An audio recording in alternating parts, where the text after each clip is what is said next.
Baik, assalamualaikum warahmatullahi wabarakatuh. Perkenalkan, nama saya Iping dengan stambuk M1A1170012.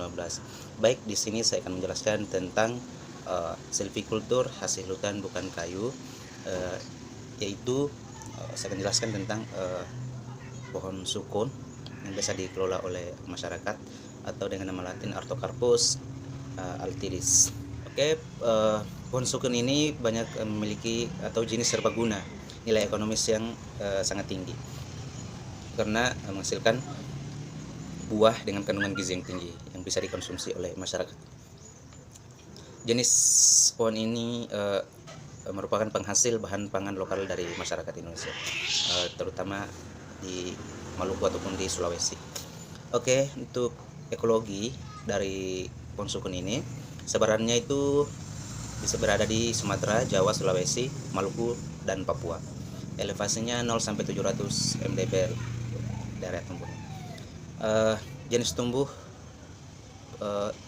ini berada di daerah terbuka atau intoleran atau yang suka cahaya, tanaman yang menyukai cahaya matahari. Kemudian untuk jenis tanahnya dia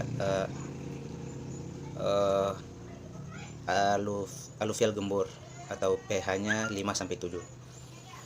Untuk pertumbuhan dia tidak menyukai daerah wilayah yang kering karena tumbuhan ini membutuhkan cukup banyak air untuk dialokasikan di akar. Musim berbuah tanaman sukun ini biasanya 2 kali dalam setahun, yaitu bulan Januari sama Februari dan bulan Juli sampai September. Itu menurut kajian yang telah dilakukan. Kemudian teknik pembibitan sukun ini, sukun ini memiliki buah namun tidak memiliki biji, sehingga hanya dapat dibiarkan secara vegetatif, yaitu dengan cara penanaman tunas akar, pencangkokan, populasi, stek akar, stek batang, stek pucuk, dan kultur jaringan. Oke, untuk penanaman tunas akar bisa dilakukan pemotongan. Bisa kita cek akar yang telah tumbuh tunas, lalu kita potong untuk beberapa senti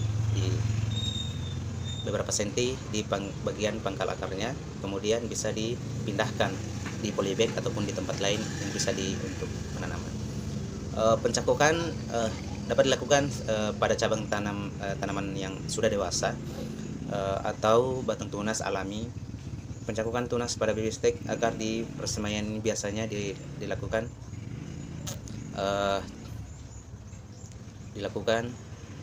untuk menghasilkan benih atau bibit yang banyak. Nah, apabila bibit cangkok telah siap untuk ditanam, umurnya bisa mencapai 1 sampai 2 bulan, dan ketika akarnya sudah muncul atau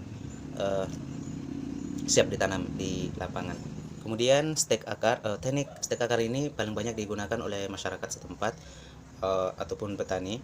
Cara ini dilakukan dengan cara menanam akar sepanjang 15 sampai 25 cm yang berdiameter 1,5 sampai 6 cm pada media polybag yang telah disediakan oleh media untuk tumbuhnya.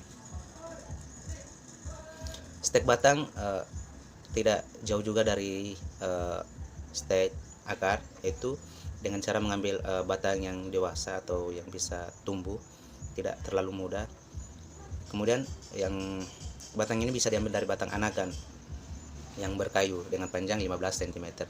Lalu terlebih dahulu disiapkan media tanah pasir dan kompos, lalu kemudian ditancapkan atau ditanam, dan biasanya disediakan sungkup terlebih dahulu untuk menetralkan temperatur dan suhu pada stek. Teknik penanaman pada pohon sukun ini, bibit saya tanam yaitu 6 sampai 8 bulan dan tinggi 50 cm. Untuk yang sudah siap ditanam di lapangan. Lubang tanam 50 kali 50 kali 50 cm atau 75 kali 75 kali 75 cm. Terlebih dahulu lubang ini akan diisikan pupuk kandang secukupnya sebelum tanaman ini ditanam pada lubang yang telah disiapkan. Kemudian jarak tanaman ini bisa mencapai sekitar 5 kali 5 meter atau 10 kali untuk penjarangan pada pohon ini, karena untuk pertumbuhannya dia cukup pesat dan besar. Kemudian untuk pola penanamannya bisa tumpang sari. Kemudian setelah penanaman kita akan melakukan pemeliharaan pada tanaman sukun ini. Pemeliharaannya itu ya cukup sederhana atau bisa dilakukan ya secara berurutan tiap hari, yaitu penyulaman, pemberantasan hama apabila ada, bekicot, belalang, karena dari hama tersebut bisa mengakibatkan kematian juga untuk tanaman sukun ini. Bisa dilakukan lagi dengan cara penyiangan, penggumuran tanah apabila telah lama dan tumbuhannya telah tinggi.